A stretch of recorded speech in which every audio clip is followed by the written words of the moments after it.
Graças a Deus.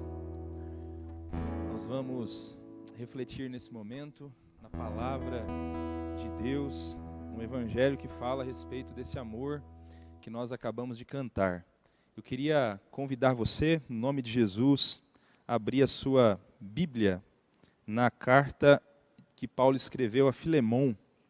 Nós vamos ler alguns versículos dessa carta, no nome de Cristo. Vou ler a partir do versículo 8. Filemon é uma carta de apenas um capítulo e nós faremos a leitura aqui de alguns versículos, a partir do versículo 8.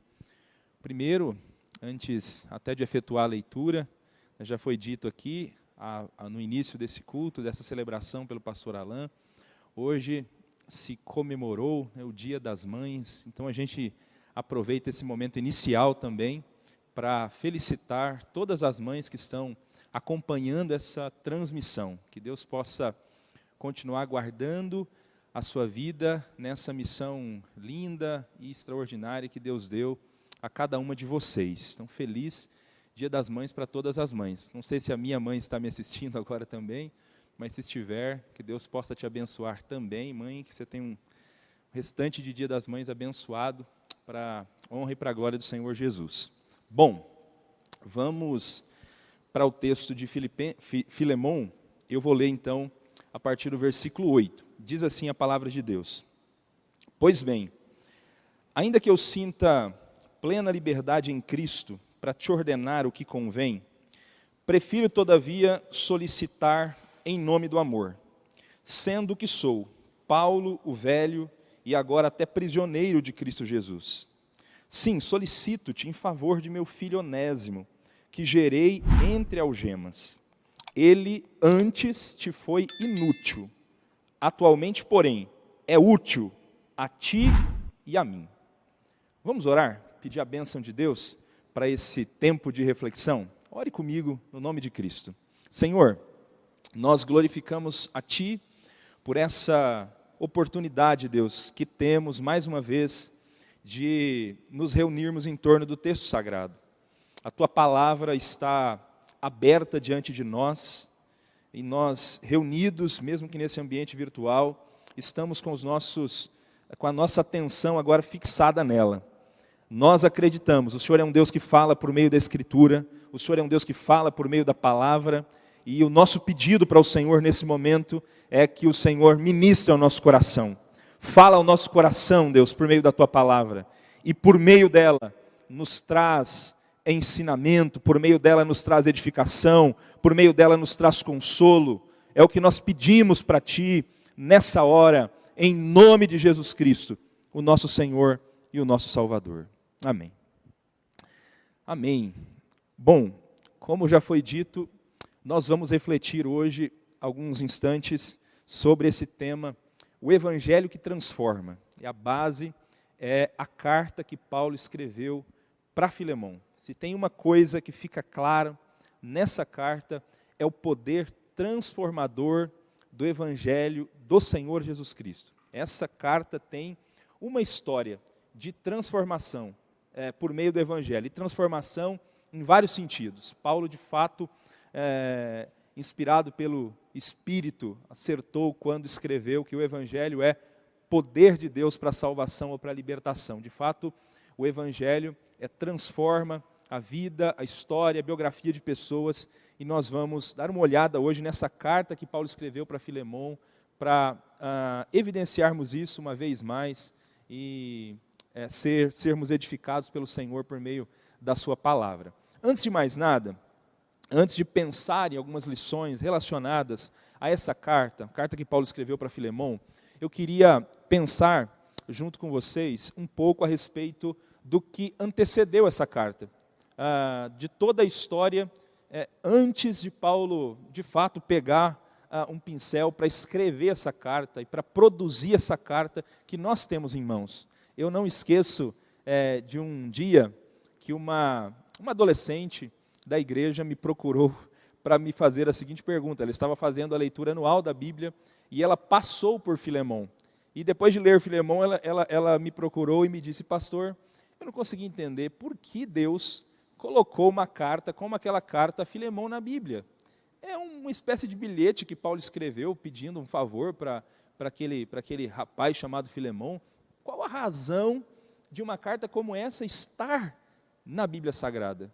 E no dia eu tentei oferecer uma resposta para ela, né, do porquê então essa carta, essa espécie de bilhete, né, porque é por muitos que é assim que essa carta é considerada, um bilhete mesmo, né, em comparação com o tamanho das outras cartas paulinas. Essa de fato é bem pequena mesmo, né, cerca de umas 306 palavras no texto original nós temos na carta de Filemão. Eu tentei responder para ela o porquê, espero fazer isso hoje também por meio dessa palavra. Por que essa carta está na Bíblia Sagrada? Por que esse bilhete pessoal de Paulo, enviado para esse membro da igreja de Colossos, chamado Filemão, por que esse bilhete está na Escritura Sagrada, entrou no cânon e faz parte das nossas Bíblias? Pois bem, vamos lá. Por volta da década de 50, né, do nosso tempo, década de 50 depois de Cristo, explodiu um avivamento na cidade de Éfeso. O apóstolo Paulo já estava na sua terceira viagem missionária, e ele decide pregar o evangelho na Ásia. Ele já queria ter feito isso anos antes, mas o Espírito de Deus não o permitiu, o Espírito Santo não o permitiu. Ele foi para Macedônia, mas quando inicia a sua terceira viagem missionária, ele retoma esse antigo projeto, vai pregar na Ásia e vai pregar na cidade de Éfeso. Paulo prega cerca de 3 anos nessa cidade, 2 anos e meio na escola de um tal Tirano, um professor de filosofia, de matemática, enfim, de várias disciplinas, que dava aula pelas manhãs e à tarde pelas manhãs e no fim da tarde, e alugava a escola no período mais quente do dia. Paulo aluga essa escola e por 2 anos e meio ele ensina nessa escola. E o texto de Atos capítulo 19 diz que todos os habitantes da Ásia ouviram a palavra do Senhor durante esses 2 anos e meio que Paulo passa pregando o evangelho na cidade de Éfeso. De fato, um grande avivamento estava em curso ali. Muitos milagres aconteceram e muitas igrejas foram plantadas nesse período. Todas aquelas igrejas que lemos lá no livro do Apocalipse, todas elas surgiram nesse período em que Paulo está pregando o evangelho na cidade de Éfeso. Inclusive a igreja de Colossos. A igreja de Colossos, que era uma cidade que ficava próxima de Éfeso. Um colaborador de Paulo, chamado Epáfras, é quem vai até lá para pregar o evangelho nessa cidade. Como Éfeso é a maior cidade ali da região, a maior cidade daquela região da Ásia, era muito comum pessoas dessas cidades vizinhas virem até a cidade de Éfeso. O trânsito entre Éfeso e as cidades vizinhas era um trânsito intenso. E muito provavelmente foi nesse período que um habitante da cidade de Colossos, chamado Filemão, um homem de posses, ao que tudo indica, lendo o texto da carta a Filemão, era um homem bem estruturado financeiramente, por 2 razões pelo menos. Uma, porque a igreja funcionava na casa dele. Quando a igreja de Colossos é plantada, a igreja funciona na casa dele. Geralmente as casas maiores eram escolhidas para receber a igreja. E a igreja de Colossos funciona na casa de Filemão. Outra, o fato de ele possuir escravos, de ele ter empregados. Então essas são pelo menos 2 evidências de que ele era alguém bem estruturado financeiramente e era alguém que aparentemente fazia visitas constantemente à cidade de Éfeso. Numa dessas visitas que ele faz à cidade de Éfeso, ele se encontra com Paulo. Ele se depara com esse pregador do evangelho que está proclamando a palavra de Deus na cidade de Éfeso. E ali na cidade de Éfeso, ele se converte ao Senhor Jesus Cristo. Paulo fala na carta a Filemão que Filemão deve a vida a ele. Isto porque o próprio Paulo pregou o evangelho para Filemão, e Filemão tem o seu encontro com o Senhor Jesus Cristo. Uma igreja começa na casa dele, mas o que está por trás, o pano de fundo dessa história aqui, foi o que aconteceu, um incidente que aconteceu na vida pessoal do Filemão. Filemão tinha alguns escravos, e um desses escravos, chamado Onésimo, um desses escravos de Filemão, um dia fugiu da casa de Filemão. E não fugiu de mãos vazias, fugiu dando-lhe prejuízo, fugiu roubando-lhe valores, né, talvez certa quantia em dinheiro ou em joia, a gente não sabe exatamente o que, mas parece que Onésimo, ele foge e dá algum tipo de prejuízo para Filemão.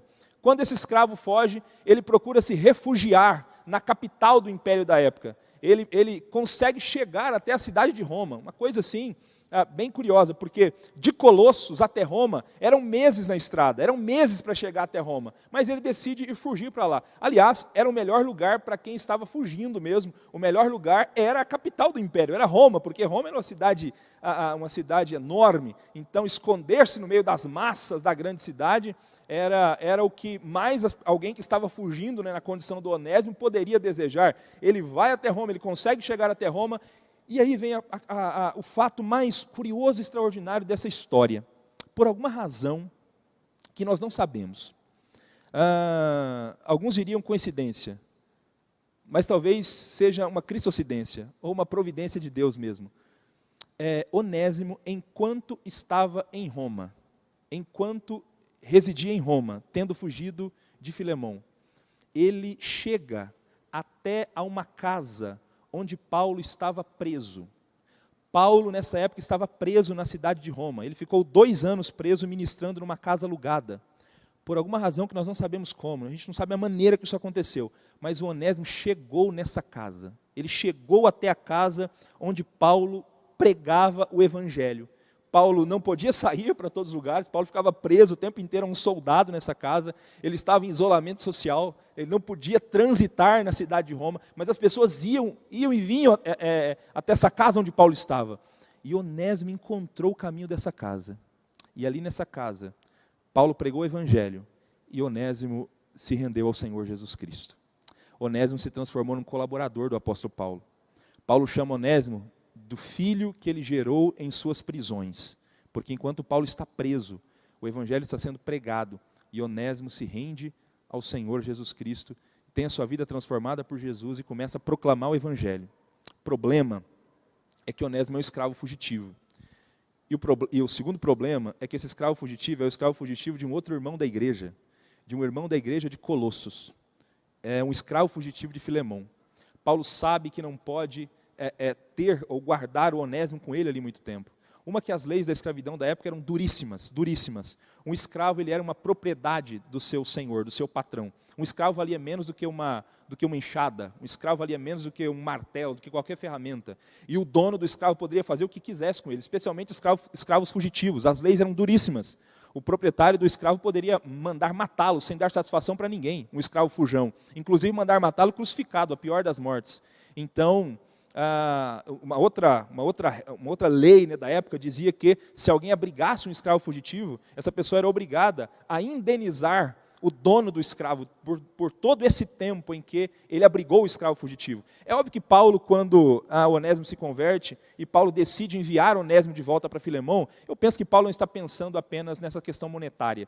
Paulo não está pensando apenas que se ele retiver, manter o Onésimo com ele ali muito tempo na prisão, ele terá que pagar valores muito altos para Filemão. Penso que essa não é a razão. Mais do que essa preocupação monetária, Paulo tem preocupações mesmo espirituais, Paulo tem preocupações mesmo com a vida cristã de Onésimo. Onésimo precisa resolver um problema que ele tem com o passado. Onésimo precisa acertar a sua vida com Filemão. Onésimo precisa fazer o caminho de volta até Colossos e pedir perdão para Filemão. Eles precisam se acertar, eles precisam se reconciliar. Os dois são crentes em Cristo Jesus agora. E nessa situação, diante desse contexto, então, Paulo já estava enviando algumas cartas para aquela região. Foi nessa época que ele enviou a carta aos Colossenses, foi nessa época que ele enviou a carta aos Efésios, e ele escreve então, ele decide escrever esse pequeno bilhete. O Tíquico estava saindo de Roma. Tíquico era um colaborador de Paulo, que estava com Paulo em Roma. O Tíquico estava saindo de Roma para fazer a viagem até Colossos e levar a carta à igreja de Colossos, a carta aos Colossenses, que está presente na nossa Bíblia. E Paulo decide, então, aproveitar essa viagem do Tíquico e mandar junto com o Tíquico o Onésimo. Ele pede para que o Onésimo vá junto com o Tíquico. E ele escreve, então, esse bilhete endereçado a Filemão, para que, quando os dois chegassem até Colossos, antes mesmo do Onésimo conversar com o Filemão recebesse essa correspondência de Paulo, e esse pedido pessoal de Paulo, para que Filemão o perdoasse, para que Filemão tivesse um olhar misericordioso para Onésimo, para que Filemão o recebesse como irmão amado no Senhor. Esse é o contexto, e é por isso que essa carta surgiu, e é por isso que essa carta está na Escritura Sagrada. O Onésimo decidiu então fazer essa viagem de volta e leva essa correspondência, essa carta do apóstolo Paulo. Pois bem, tudo isso até agora foi a introdução. Agora vamos lá, eu quero apresentar pelo menos 3 razões pelas quais a gente pode afirmar que o Evangelho de Jesus de fato é transformador. Rapidamente olhando para essa carta aqui. Ele é transformador porque a gente vê de maneira clara nessa carta que o Evangelho transforma relacionamentos. O Evangelho transforma relacionamentos entre pessoas. O evangelho transformou a maneira do Filemão se relacionar com as pessoas. Paulo, inclusive, fala isso na carta. Paulo, nos 7 primeiros versículos da carta a Filemão, ele dá testemunho do quanto Filemão amava os santos. Ele diz: Filemão, eu sei do seu amor para com todos os santos. O nome Filemão significa amado. E além de ter um nome que significa amado, ele vivia fazendo jus ao nome, porque ele de fato era alguém que demonstrava amor para com todos os santos. A vida do Filemão foi transformada e os relacionamentos dele foram transformados. O evangelho transformou o Onésimo. E o fato de Onésimo decidir fazer a viagem de volta, o fato de Onésimo colocar o seu pescoço em risco, né? Porque Onésimo não sabia o que poderia acontecer com ele. De repente, Filemão poderia não perdoá-lo. Que garantias ele teria que Filemão atenderia o pedido de Paulo, atenderia a carta que Paulo escreveu? Mas mesmo assim ele decide ir, porque o evangelho o transformou, ele teve um encontro com Jesus e ele sabia que era necessário fazer isso. Então ele decide fazer esse caminho de volta para pedir perdão para o Filemão. Aqui nós temos o pedido de Paulo, a intercessão de Paulo em favor do Onésimo. Mas eu não tenho dúvidas que o Onésimo também, quando decide fazer essa viagem de volta e se encontrar com o Filemão, Onésimo pediria perdão para Filemão. Onésimo, ele buscaria se reconciliar com Filemão. Onésimo, ele procuraria resolver essa questão ligada ao seu passado. E por que ele fez isso? Por que Filemão tinha relacionamentos transformados? Por que Onésimo decidia ter relacionamentos transformados e procurava a resolução dessa situação? Porque o evangelho entrou na vida desses dois indivíduos. O evangelho entrou na vida de Filemão, o evangelho entrou na vida de Onésimo. E quando o evangelho entra na vida de uma pessoa, o evangelho transforma os relacionamentos. O evangelho transforma a maneira como nós olhamos para o outro e nos relacionamos com o outro. O evangelho transforma, o evangelho muda completamente os nossos relacionamentos. Eu não sei se eu estou falando agora para pessoas que estão precisando reatar ou reconciliar-se com alguém. Não sei se eu estou falando para pessoas que há anos carregam mágoas profundas no coração e que estão precisando liberar perdão. Pessoas que por anos carregam dores profundas no coração e que estão precisando pedir perdão. Eu sei que falar sobre perdão é mais fácil do que praticar perdão. Mas eu não posso deixar de falar isso lendo essa carta e lendo essa história presente na Escritura Sagrada. E eu queria desafiar você, se eu estou falando com pessoas que estão precisando liberar perdão, ou com pessoas que estão precisando pedir perdão, em nome de Cristo Jesus, se você é alguém que recebeu o Evangelho, se você é alguém que recebeu a palavra de Deus, suplique agora graça, misericórdia e a força do Espírito Santo para resolver essa situação, para resolver esse problema que lhe incomoda. Porque se tem algo que pode trazer falta de sossego para a alma, é quando a gente caminha com mágoa empoçada na nossa alma, quando a gente caminha com ressentimento na nossa alma, quando a gente não consegue liberar perdão. Jesus contou uma história sobre perdão, a história de um servo que devia uma dívida impagável, uma soma impagável para um rei, e esse rei decidiu perdoá-lo, e depois esse servo encontra um outro que lhe deve um valor irrisório, e ele não consegue perdoá-lo, e o agarra pelo pescoço.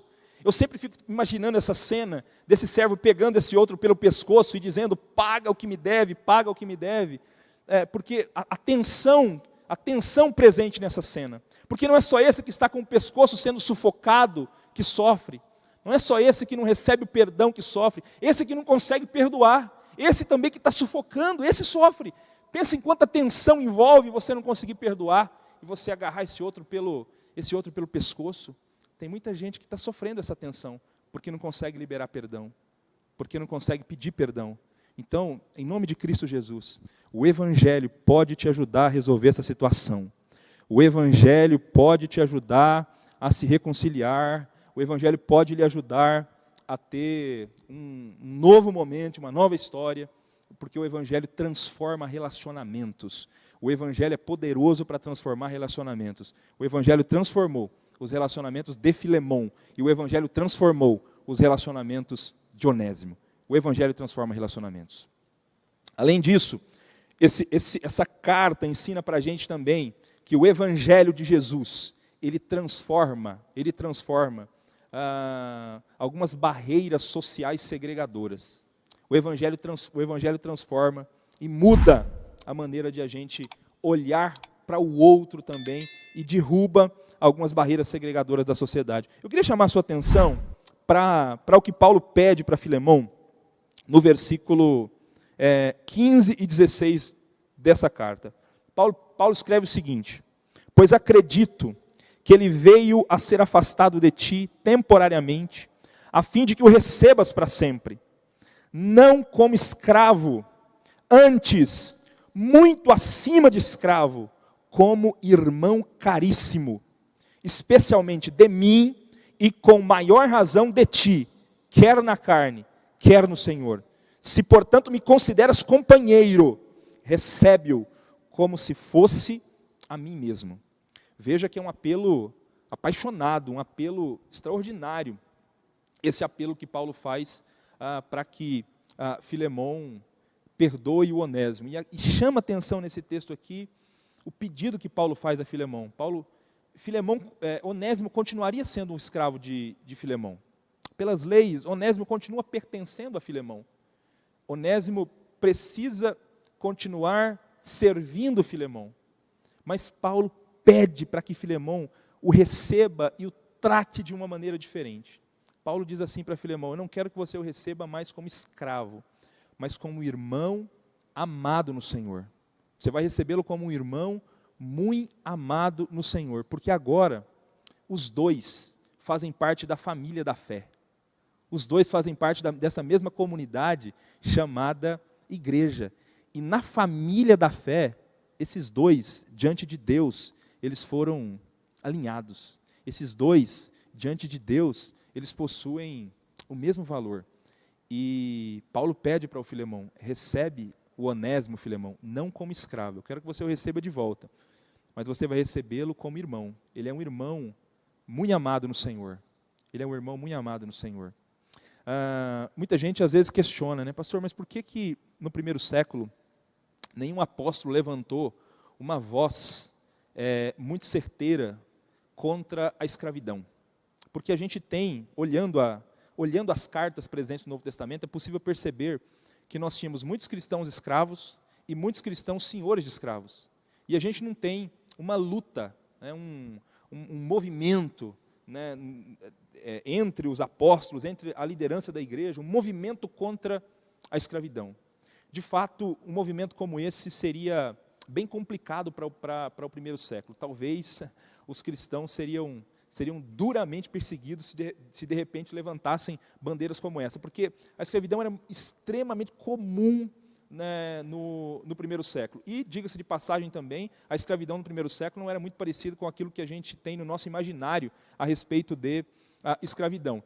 Mas, conquanto a gente não tem uma bandeira muito clara contra a escravidão no primeiro século, a maneira como o Evangelho diz que o escravo deve servir o seu senhor e o senhor deve se relacionar com os seus escravos, a maneira como o Evangelho apresenta esse relacionamento que deve haver entre essas duas partes, mina a base da escravidão. Mina a base da escravidão. Porque agora, Paulo está dizendo para o Filemão que é para o Filemão tratar o Onésimo como se ele fosse, para tratar o Onésimo como um irmão muito amado no Senhor, como um irmão muito amado no Senhor. Então veja que o tratamento será diferente. É exatamente por isso que em todas as sociedades onde o cristianismo graçou, né, onde os cristãos aumentaram, né, onde o número de cristãos aumentou, foi natural que a escravidão acabasse se dissipando e desaparecendo, porque os princípios cristãos minam a base da escravidão. Mas chama atenção nesse texto aqui então, esse novo relacionamento que Paulo quer que Filemão tenha com Onésimo, porque o Evangelho derruba essas barreiras sociais segregadoras. O Evangelho faz isso. O Evangelho nos ensina a olhar para as pessoas e nos relacionarmos com as pessoas como seres humanos, feitos à imagem e semelhança de Deus. Imagem e semelhança de Deus. Pessoas que têm valor para Deus. Pessoas que são importantes para Deus. Então, todas essas barreiras segregadoras presentes na sociedade, elas não coadunam, não estão de acordo com aquilo que o Evangelho ensina para a gente. Se você é alguém que se relaciona com os outros com base na condição social dessa outra pessoa, Se você é alguém que olha o outro, discrimina o outro por conta de gênero, por conta de cor de pele, por conta da sua condição social, por conta da sua etnia, isso está em completo desacordo e desarmonia com o Evangelho do Senhor Jesus Cristo. O Evangelho do Senhor Jesus Cristo não nos ensina a nos relacionarmos assim com as pessoas.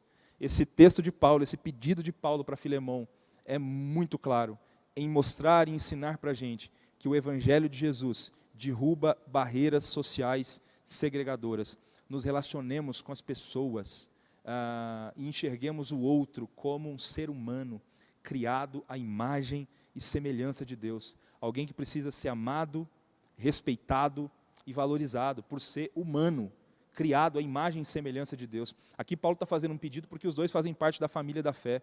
Mas eu diria que até independente de ser alguém da família da fé, o Evangelho ensina a gente a olhar para o outro e valorizar o outro, porque ali diante de nós temos um ser humano criado à imagem e semelhança de Deus.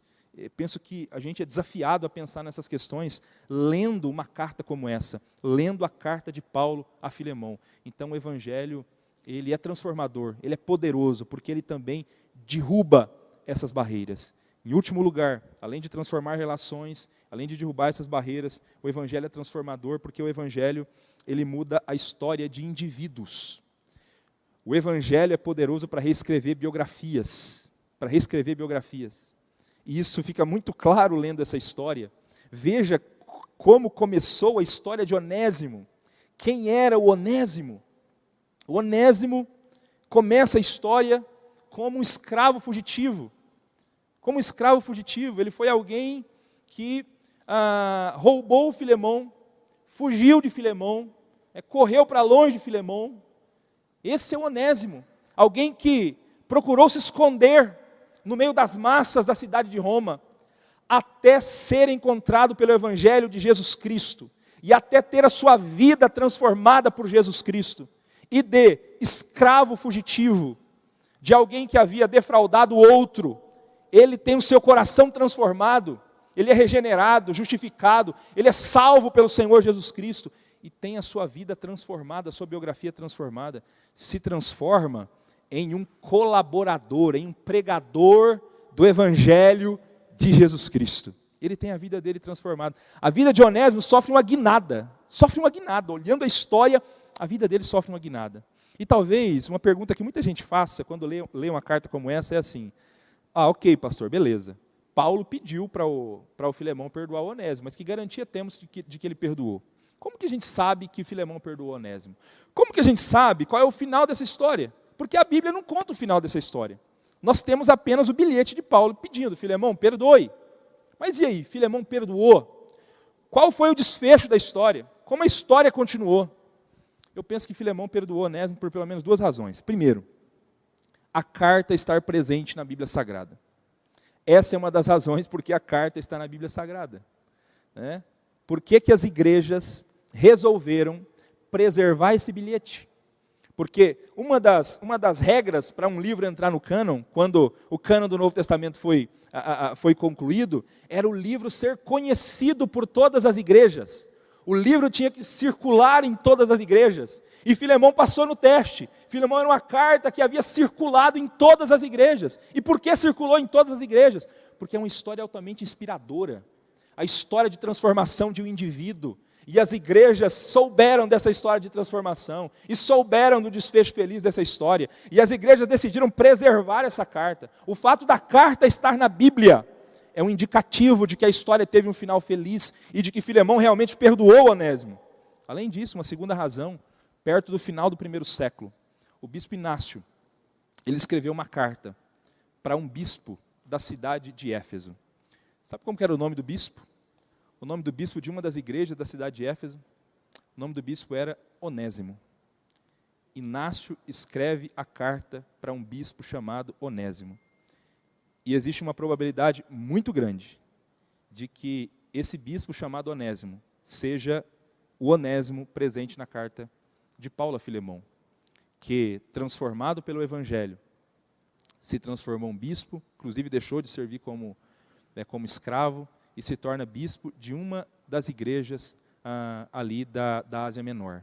De fato, o Evangelho transformou completamente a vida de Onésimo. Onésimo se tornou uma outra pessoa depois que ele se encontrou com o poderoso Evangelho do Senhor Jesus Cristo. O Evangelho continua podendo reescrever histórias.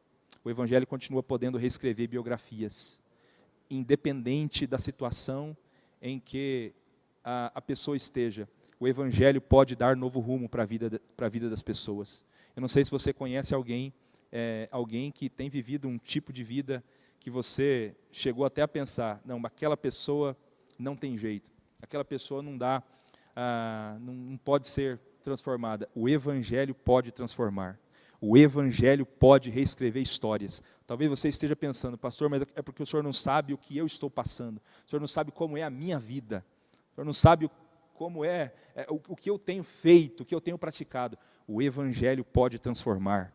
O Evangelho pode reescrever a sua história. O Evangelho pode mudar a sua biografia. Ele muda e transforma a história de quem quer que seja. Esse é o poderoso Evangelho do Senhor Jesus Cristo. É o Evangelho que nós proclamamos. É o Evangelho que é poder de Deus para a salvação de todo o que crê. Continuemos pregando esse Evangelho de maneira apaixonada, porque esse Evangelho muda histórias, reescreve histórias. Quanta gente teve a sua vida transformada pelo Evangelho, quanta gente se encontrou com o Evangelho de Jesus e teve a sua história reescrita. Seguir a Jesus e seguir o Evangelho é um dos projetos mais fascinantes e extraordinários que um humano pode ter, que um ser humano pode escolher, porque o Evangelho de fato faz com que a gente encontre sentido e significado para a nossa vida. O Evangelho reescreve biografias, o Evangelho reescreveu, mudou a história do Onésimo. Quero concluir essa palavra de hoje, concluir esse sermão, compartilhando com vocês algo que me vem à mente, às vezes, quando eu estou lendo Filemão. Eu não gosto quem me conhece sabe que eu não gosto de alegorizar nenhum tipo de texto bíblico. E talvez o que eu vá fazer aqui agora também não seja nenhum tipo de alegoria. Mas quando eu olho para essa história, quando eu vejo a cena completa da carta de Paulo a Filemão, me vem à mente, às vezes, o drama do Calvário. Me vem à mente, às vezes, aquilo que aconteceu com a gente. E aquilo que Jesus fez com a gente. Me vem à mente, às vezes, isso. Por que me vem à mente, às vezes, isso? Porque nós temos nessa história aqui, um personagem chamado Onésimo, que pela lei estava condenado.